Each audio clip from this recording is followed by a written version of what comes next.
Welcome to Influential Entrepreneurs, bringing you interviews with elite business leaders and experts, sharing tips and strategies for elevating your business to the next level. Here's your host, Mike Saunders.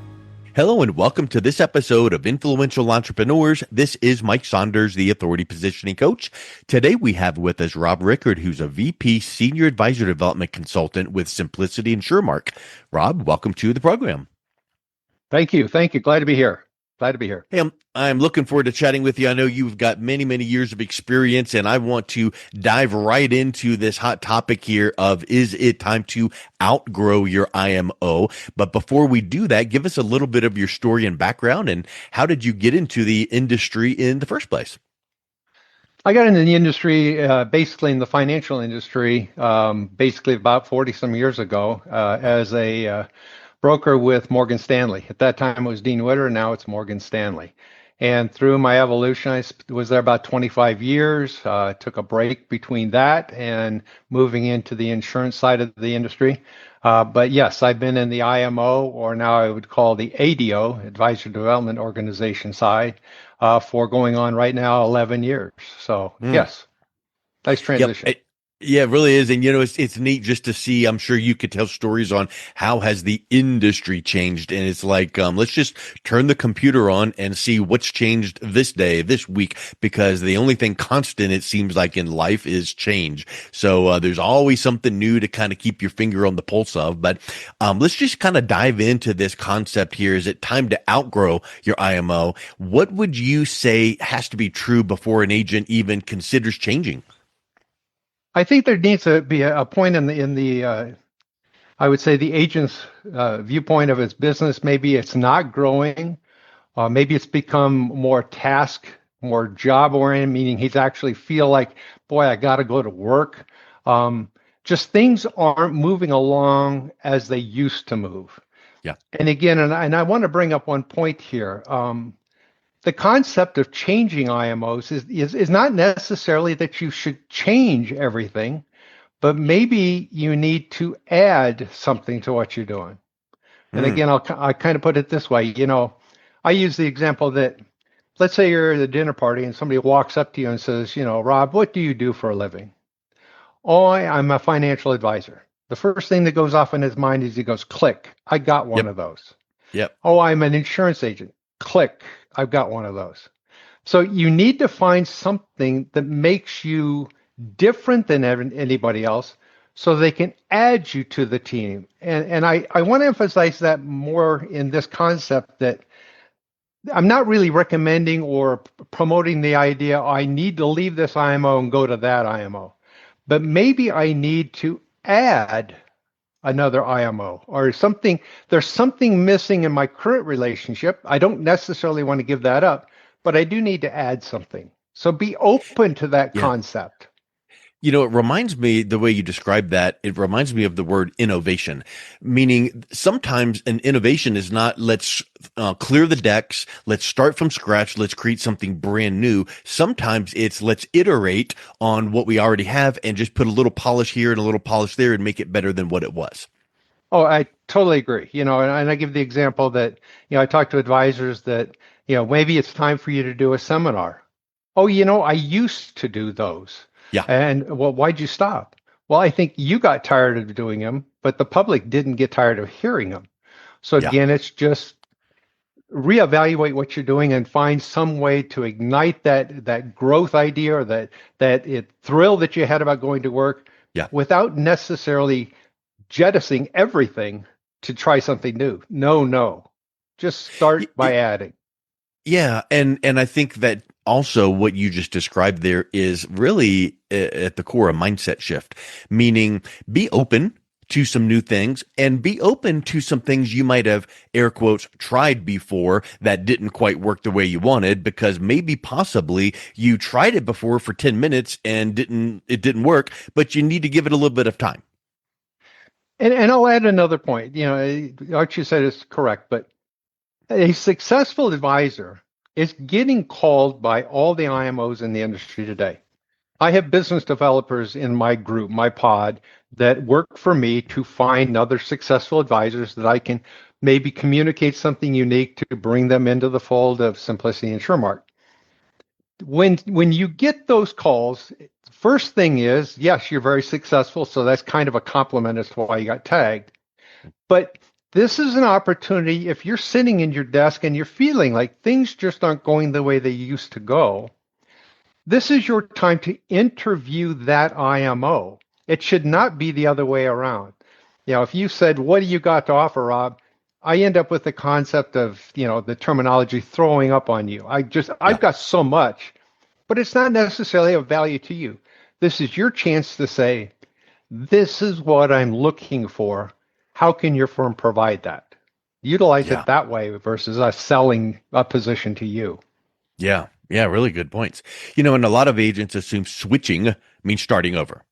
Talk a little bit Yeah. more about that. You touched on it, but how can the right organization really enhance what they're doing instead of disrupting? And part of disrupting, I would even add, is the feeling that an agent is like, oh, just this internal angst. Like things are going fine now and it's not totally broken, but we want to enhance what we're doing, not disrupt it. The way I would look at it is exactly that. When you're talking with the new IMO, giving him that exact same thing. But it might be maybe your organization isn't as complete as it should be. All of a sudden, you find that you've outgrown your current organization, meaning maybe even just the people that are working directly for you, and that you've now been taking on some of their work, taking you away from what you normally do. I put it this way: when we bring an agent into the Simplicity organization, our concept is we should be doing just about everything we possibly can for you because there's only one thing we cannot do, and that's meet people. Yeah. That's you. You're the director of this entire organization behind you. And when you bring an IMO on, they have now brought their office into your office. And instead of you sitting at your office, well, I've got a question here and I'm going to go try and find the answer to that. If I was sitting in your office, you would turn around in your chair and you'd be asking me that question and say, "Rob, you need to find the answer to that." And that's Yeah. the way you should treat your IMO. Call them, talk to them. Yeah. They should be working for you. Because let's really peel the layers of the onion back, because when you produce, they win. So it should That's be a right. win-win. So when We you as are a agent wins, you make more money, the IMO makes money, so everyone's on the same team. we are tied to the agent's hip, Hmm. and that's why I say everybody on my team, and there's about 6 of us that work under my pod organization that overnight become your team. We all carry our office in our pocket. We all Yep. will. If you call anybody on our team, including myself, Sunday evening, we answer the phone. Why? Because there's something that needs to happen because you probably have an appointment Monday and that you need to prepare for that maybe is lacking in your preparation, so you reach out. It's my benefit to do what you need done because if you're successful, we both make money. If you're Yeah. not, we both starve. So yes, we work 24/7 for the advisors that we have, and those advisors that utilize us on that never abuse that. But it's always there. It's always there. Yeah. Well, let's even think about something without getting into detail of products and features and specifics and into the weeds. Maybe we can do that another time. But let's look at what typically agents look for, which is show me the money. So beyond compensation or the next glitzy product access, what tends to be the biggest differences that agents should evaluate? And I emphasize the word should because maybe I want to hear some of the things you think of that, well, typically they evaluate 1, 2, and 3, but they really should go deeper and consider these. I think it goes way back to the beginning. When we talked about the insurance industry 25 years ago. You were with Prudential, you were with New York Life, you were with Mutual of Omaha. And whenever you signed on with those organizations, you went through an extensive training program to do what you're doing. learning how to discover, the discovery process, learning how to pull information from people, how to create the relationship and the trust and the empathy that occurs in these relationships. When we entered the world of the independent agent, that they lost that training opportunity. Many people entered the industry, got their license, and then thought, "Oh, now I'm going to go make money." Yeah. So we have brought that back within the Simplicity organization to a very, very deep training, agent sales training that we do on a regular basis to take them back to that beginning of how do I really do what I need to do in this industry. So I think the training is the number one piece. The second piece I think you need to look at is it's not necessarily the IMO in some instances. It's the advisor consultant that's under that IMO. Are you getting out of my position that you need, that's going to help you do what you do? And that's, I think, that the strength that I bring to this position, 40 some years in the financial services industry. Now, one as a producing agent in the field, but also I've been in the advisor consulting side for about 20 years total. So I've kind of seen what happens in your day-to-day world, and I can help you get through some of those roadblocks that get in your way.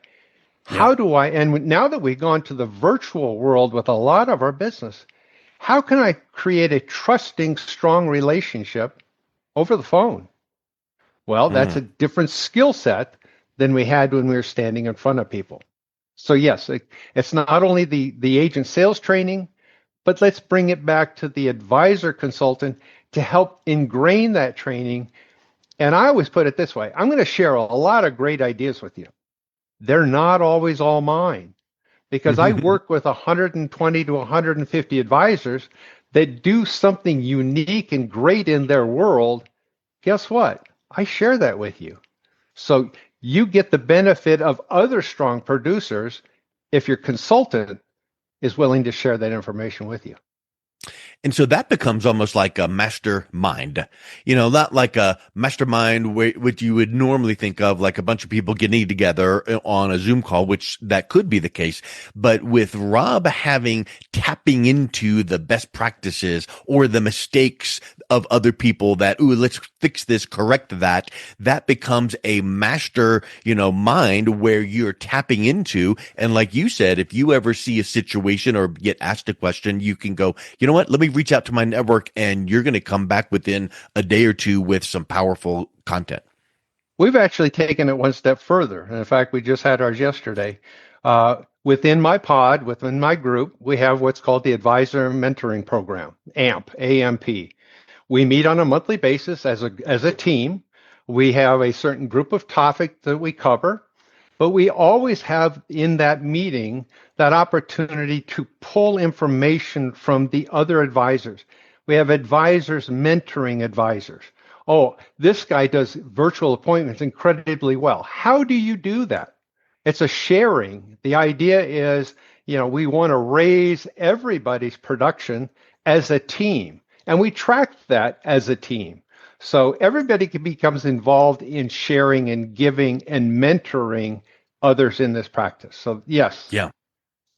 And let's even get back to the word mindset that I brought up, because what you just mentioned there really comes down to a specific mindset of abundance. There's more than enough business for everybody, because you, as an internal advisor development consultant role, could be going, I'm going to keep this best practice to myself for my people. Or the agents you work with could be thinking, well, I don't want to share my best practices because it might leak out to other people. Talk a little bit about that kind of like a mindset of abundance. There's plenty to go around for everybody. Yeah, there is. And we, I think we just saw through Limera or other agencies as such, within the insurance industry, the fixed index annuities have just set another record. We are entering what many people 10 years or 15 years from now will look back and say, wow, 2025, 2026, that was at the beginning of the golden age in this industry. Yeah. There is so much money that will be in transition over the next 10 years we will not have to tread on anybody else's practice. Yeah. But it comes down to another thing that we find in this meeting that we have with our other advisors. You've got a great idea. And I took that idea, I ran down the street with it, I started using it, and I made a few changes. So Yeah. because you shared with me, I took it one step bigger and I brought it back to you to share with you the changes I made. It helps these programs evolve because you've now got other minds sharing and developing and making them successful. So yeah, Yep. you can't keep this stuff to yourself. And I've heard a lot of industry guru influencers out there over the years saying, I don't mind sharing my best practices because you know why? In a room full of 1,000 people, probably 2 are going to actually implement it. So if you're hearing some of these things, if you are experiencing some of these, best practices, be the part of the small subset that goes out there and actually hears and then implements. That's a big, special characteristic, right? Well, one of the characteristics that's really important to InsurMark, again, we are one of roughly 120 plus. I don't know how many IMOs we have acquired over the last 10 years, but we're one of the many IMOs. What makes us, what we feel kind of unique, is we operate our business as a family business. If you need to speak with the president of our company, he will be on the phone in 30 seconds. Our platform is flat. If you need something, we will do everything we can to get that done. But everybody in this organization, we've just been very fortunate to have this type of team, let's say, of agents. They share on a regular basis. They travel together. We see each of these individuals at multiple events throughout the year. Every time, everybody grabs a hold of everybody and shares and embraces everybody's unique position in this market. So yes. I love it. I've been in the sales and marketing industry for 30 years myself, and I can reflect back on some of the things that, little notables that you hear. And maybe you've heard this little analogy before too. So I'll use it as the intro into our final point here. Do you have 10 years of experience, or do you have 1 year of experience 10 times over? Meaning, if you don't learn and better yourself and improve and go to classes and trainings and stretch yourself, you've got 1 year of experience that you're just going cookie cutter, stamp, doing the same thing over and over. Or if you are iterating and innovating and improving and being transparent and submitting yourself to accountability with external people and coaches, now you might be growing to have that full, I've got this many years of experience. So looking over your 40 plus years of it in the industry, what are some of the characteristics that separate agents that continue to grow from the ones that just kind of punch the clock and plateau? Those that are open to learning, this constant process of learning. This is not at all a stagnant industry. You look at the technology today that we're utilizing in our software, in our marketing, through AI. AI is becoming an incredible, valuable tool in this industry. You have to continue to stay in front of it, sharpening that saw on a regular basis. Again, I go back to our agent sales training. Our top advisors in our organization have attended that same training program 5 or 6 or 7 times because they're innovating the training program at the same time. But we can only pick up so much each time we go. And each time these guys continue to take the time to learn something new, it's amazing what happens to their practice when they go back. And it's not necessarily in some cases that we're always trying to grow our numbers, but we're seeing a lot because our industry is an older industry, meaning the advisors are in their late 50s, early 60s, even 70s, that the work-life balance is becoming important. So if I'm a $10 million producer working 6 days a week, I'd love to figure a way to be a $10 million producer working 4 days a week. So that's the trend that we're seeing also within our industry, that the technology is allowing that to take place. I just love that statement, and I would like to pair it with that, that M word we keep talking about, mindset, because the mindset of some demographics, 50, 60-year-olds are, I'm just going to do it the way they've always done it. And, oh, that newfangled technology. But if you can be open to new things and go, what is that outcome that I want? I want to do that $10 million production in 4 days, or maybe even gasp 3 days, get me there. Well, trust the process, trust that there is a proven playbook. And with Rob and your team behind the scenes with that, 40 years experience, as well as all the people you work with, you can guide that process. So if someone is interested in saying, hey, maybe let me give it a second look here in improving my firm and my growth. Maybe it's time to outgrow the IMO I'm with, or at least to innovate what I'm currently doing. What's the best way that they can reach out and connect with you, Rob? I would look at number one, just look at InsurMark on the website, www.insurmark, and that's INSURMARK.net. And just that's a good place to start. My number's 800-752-0207. And just ask for Rob. We'd be more than happy to have a discussion with you at any time. Awesome. Well, Rob, thank you so much for coming on today. It's been a real pleasure chatting with you. Same with you, Mike. Thank you very much. You've been listening to Influential Entrepreneurs with Mike Saunders. To learn more about the resources mentioned on today's show or listen to past episodes, visit www.influentialentrepreneursradio.com.